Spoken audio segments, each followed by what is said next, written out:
I don't. I'll call the East Lyme Board of Selectmen special meeting to order for the 7th of March. This is a budget meeting. We start at 5 p.m. If it doesn't say on our agenda that we should rise for the Pledge of Allegiance, but I think we always should do that. So let's do that. I pledge allegiance to the flag of the United States of America and to the republic for which it stands, one nation under God, indivisible, with liberty and justice for all.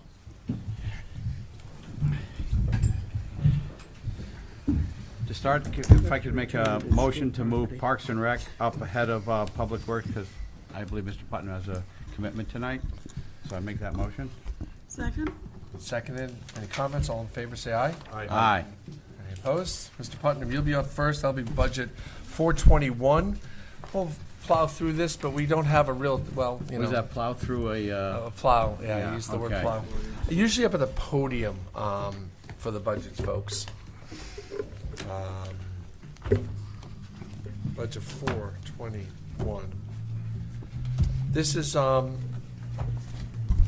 is an interesting budget year for Parks and Rec. We've been talking about it for at least the last 2 years that I've been first selectman. The idea was to separate the activities at the beaches, the lifeguards, gate attendants, the cost of running a beach and parks and McCook's, and separate that out and let the fees for said beach and park pay for itself, pay for the expenses. That puts a hole in our budget. Of course, we remove expenses, which is a good thing, but we also remove the revenue, which is a balanced thing.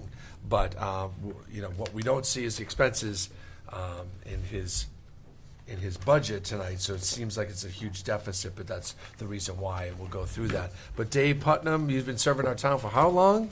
This is my 14th summer coming up. 14th summer as the director of Parks and Rec. Correct. You were in another town before that, but you graduated from the high school. Yeah.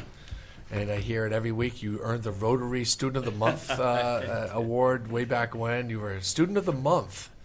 Oh, my gosh. 1980. Yeah, and you're back here Yeah, serving the town. 1982. Appreciate your service, and maybe you could run through highlights of the budget, Sure. and maybe you could give a better explanation of your enterprise zone than I gave. Sure. So I think you kind of hit that pretty well on the head there.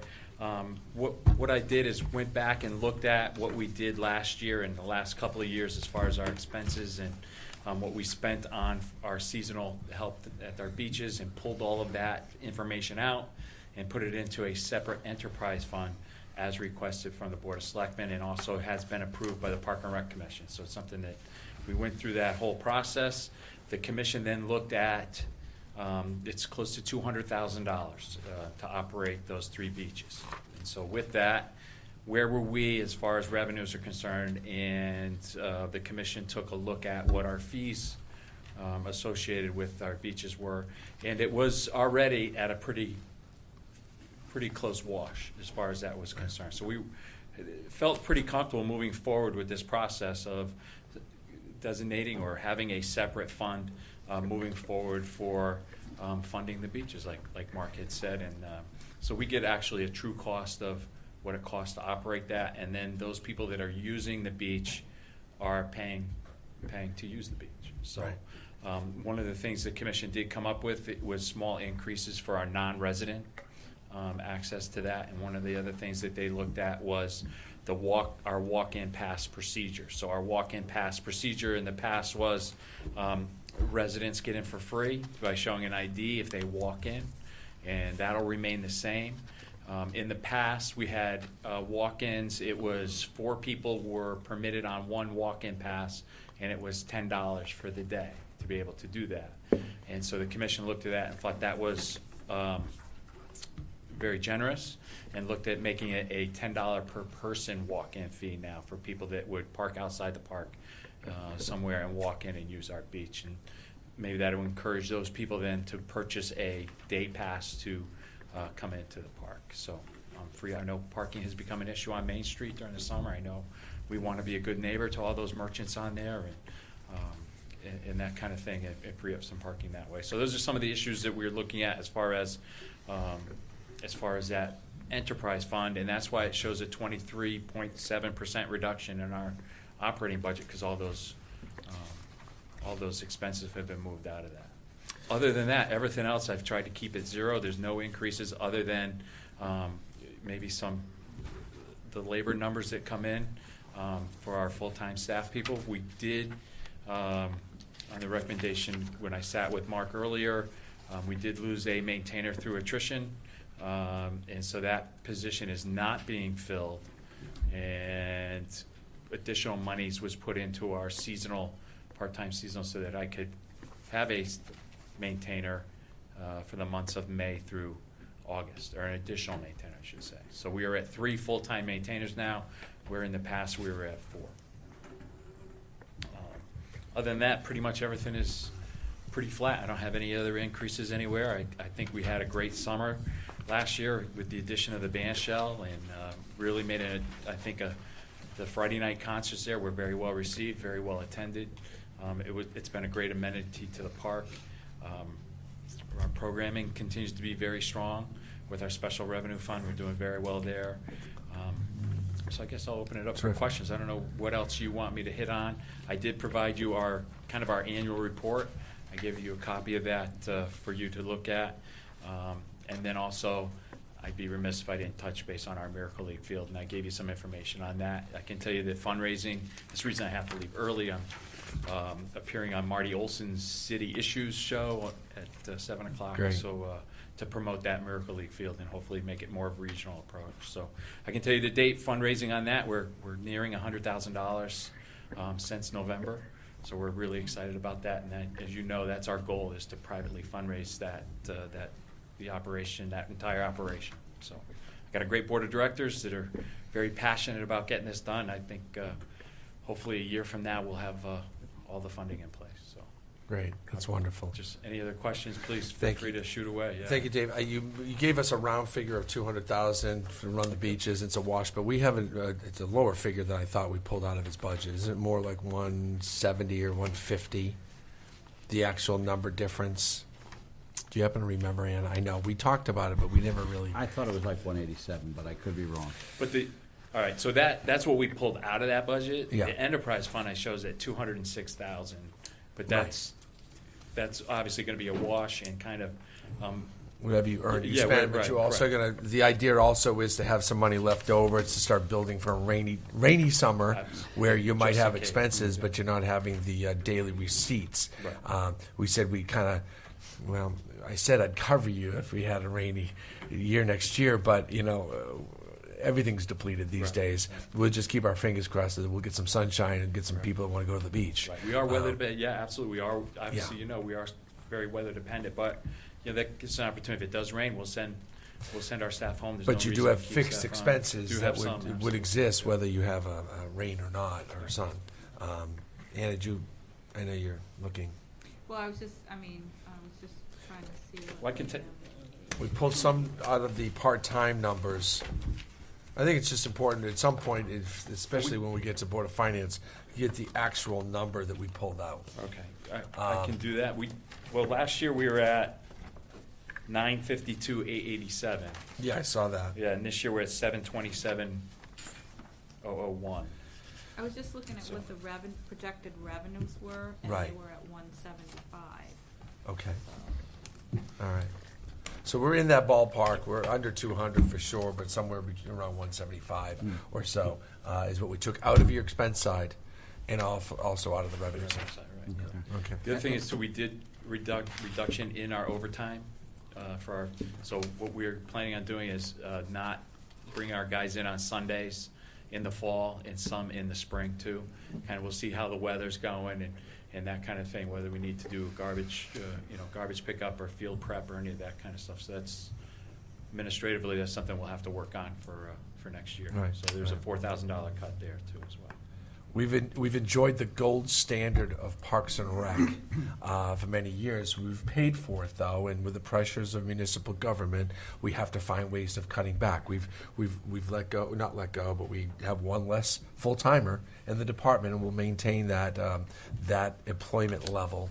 And there are going to be times where the grass grows an extra day before it gets cut, or I know, but or the field doesn't get prepped, or it gets prepped by the league that might be renting out the field, the outside league or the outside tournament, and they pay for the cost of that. And I know they sort of do now.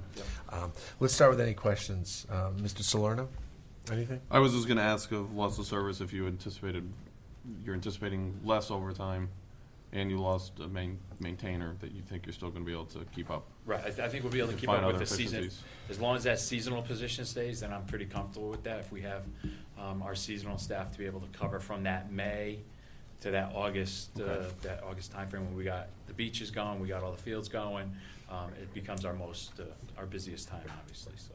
Okay. I feel comfortable we can do that. Okay, that's all I wanted to hear. Yeah. Are there other questions? Yes. So Yes. I had highlighted line item 314, the overtime.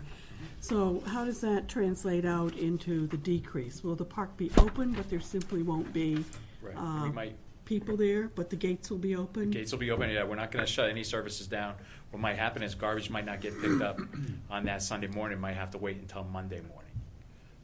So it's not like we're not gonna open anything, it's just the level of service that, like I think Mark had said, that we're used to providing, we're gonna have to look at reshuffling that a little bit and see how we do that. The other thing is, with the loss of an additional full-timer, that's one less overtime person that I'll be paying on the weekend, so we can kind of work on that too and see how that's gonna work out, so.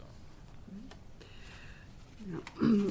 And is there a separation between park and beach in terms of budgeting? Yes, now there is with this enterprise fund. So, under utilities, for instance, electricity, that's the electrical cost for the park facilities. Right. Does that include lighting at the beaches as well? No. It's Yes, it simply- does, that does, I'm sorry, yes. I didn't pull that out. So park is synonymous with both park and beach? In some instances, yes. I did not pull out the electrical cost. I did pull out the water we do pay for water. That was my next question. Yeah, so the water cost has been pulled out and put into the enterprise fund, but I did not pull the electrical out. Okay, and then in that same line item, 210, the reduction is based on lighting usage. When you figure the cost for outside groups to use the park facilities, whichever they may be, Yep.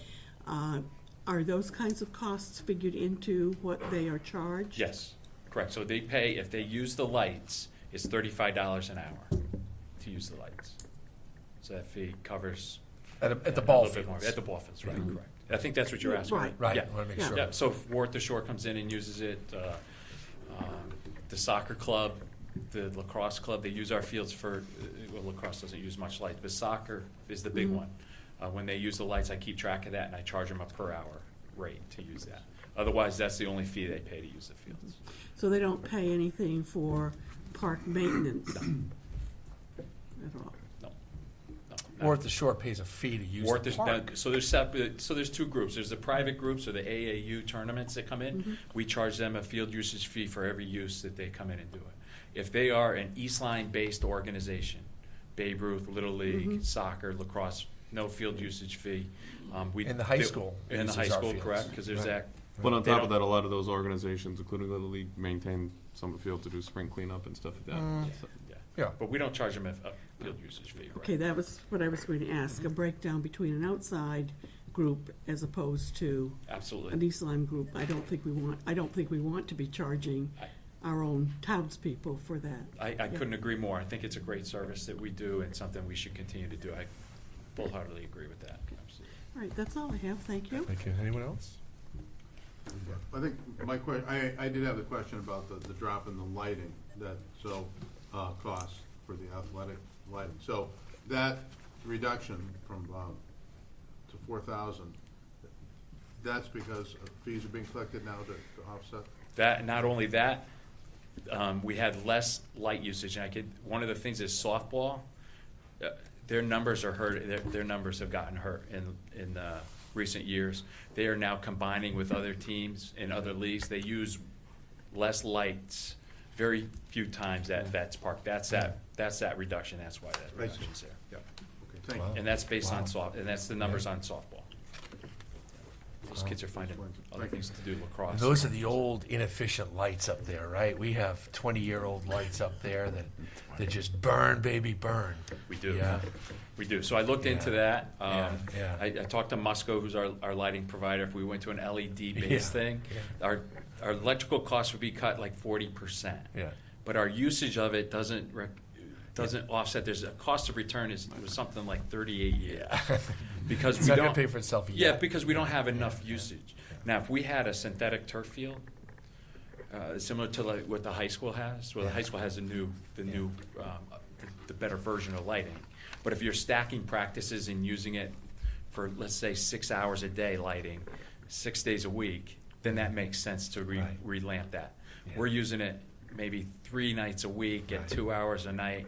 It doesn't make a whole lot of sense to do that right now. Right. Those lights are getting old. They are going to have to be replaced eventually. Do have it in the capital improvement plan to do it. It's a couple of years out. But, you know, the Peretz Park or Brybrook was built in the late 80s. Those are the original lights on the softball and basketball courts. And then the lighting on the soccer field was done in 1993. You're looking at, you know, Yeah. not only the foot candles has gone down because the quality of the bulb and Yeah. how long the bulbs last and those kinds of things. It's going to be tight to relamp those pretty soon. It's coming. Wonderful. Mark, I have one more question. Yes. So with the two funds now, with the beach fund, I assume is this gonna be, a different charge number for employees?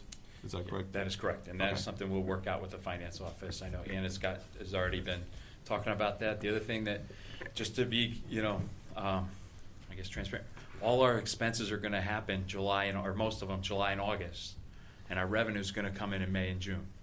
So for that first cycle, we're gonna be running at a negative until May and June, because we take in 85% of our revenues May and June, and we spend it in July and August. Does that make sense? Because that fiscal way the Yeah, so fiscal the year fiscal year falls, starts in July, this is going to start July 1st. so you have some funds from this year's budget?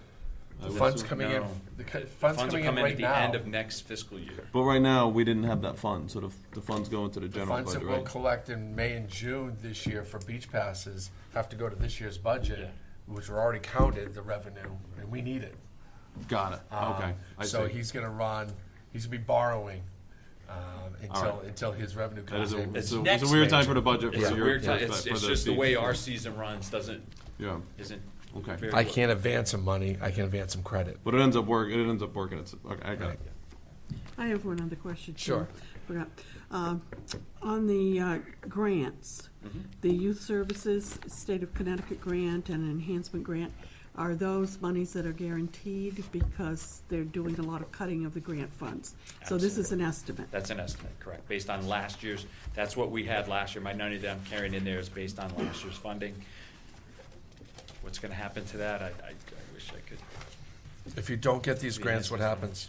Then we lose out about $26,000 in grant funding. It just helps to offset some of our programs. The big one is our Open Center program. Right. You know, that we don't charge a fee for those middle school kids to come over. We get about 25 to 30 kids that I feel, it's probably one of our most important programs that we do, in that they're not going home alone. They're not going home to an empty house. And these are kids from 5th to 8th grade. They come to our place, some do homework, some just decompress, and then they get picked up by their parents. And it's a great service that we offer. So some of those grant fundings, not that I would like to see that go away. Nope. It would just be a shortfall that we'd have to look to make up in our special revenue fund somehow. Well, I think this is something that both our board and the Board of Finance needs to be aware of, that if we make a commitment, are we going to be able to honor it? Right, sure. And so, are you saying that you would perhaps shift your line item, budget lines around in order to cover something like this? Absolutely. I think it's probably, like I mentioned before, there's a few programs that I would really hate to see go. That is definitely one of them. Just just that fact that those kids are coming to a safe place. I think something we need to do as a department and continue to do. We'll find the funding somewhere for it. Okay, thank you.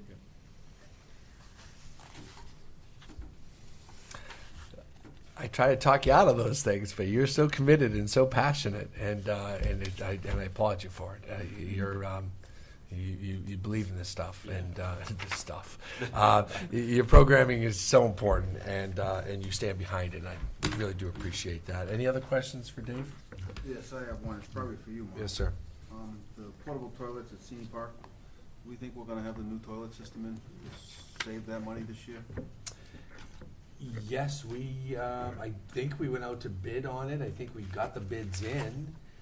They came in lower than we expected. We just opened bids yesterday to put the lines in from the pump station all the way down to the, yes, they're gonna be in this year. So the 7,200 that Dave has in his beach revenue for cost for portable toilets may not be expended? Right, I carried that just in case that building wasn't Right. But we ready need yet. it- Remember, we need it for the acquisition payments, because if we financed a portion of, the portable toilets, so that's gonna come out of Dave's operating budget. Do you remember? Yes, yep. Right. Are you Yes, gonna I keep remember. some of those down there in the winter? Yes, I'll keep two, Two. one at each, Okay. I think just because of the number of people that are on the boardwalk. Yeah. Keep one at each end. Oh, yeah. Absolutely. Yeah, okay. But Thank that's you. a minimal, that's still, we're saving. You know, we carry we have 8 porta potties down there during the summer, so we're One's still not gonna much. save some significant money over the long run, yeah. Thank you. Maybe we could talk the Black Hawk into helping us. I'll leave that up to you. Yeah, I'll do I'll Thank go you, with you, Dave. I'll go with you.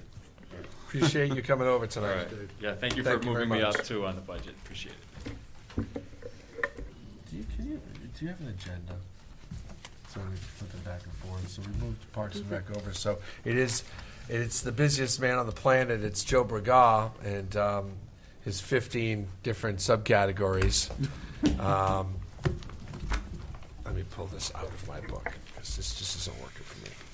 It's all good. There. So we'll start with 317, Highway and Sanitation. While I'm turning, Joe, why don't you tell us about how you're doing with the snow budget this year? And Well, I was just looking out the window. 'cause I know you obviously were. the East Lyme, actually, this town hall is almost on the line from Armageddon snowfall to rain, so it's starting to heavy snow now. So our guys are in, 2 of them are right there, ready to go. thanks, guys. They've been good workers. I'd love to say, like, every year seems to be a difficult year, and it seems to be another difficult year. I just wanted the board to know that, we're trying to make all this happen, as is the other departments. That cut in November, the mid-year cut, these 4 departments took 170,000 out of the 243, so 70% of that came out of these 4 departments. And I'm happy to report we're targeting to come in under budget. It's getting difficult, but a lot of that is because of the good people like these 2 guys and all the other great people in these departments. So I'm really happy that we have such a good department. We are getting into 317, and I do have just a 1-page handout that I wanted to give out. Just to go over some of the numbers, 'cause Thank you.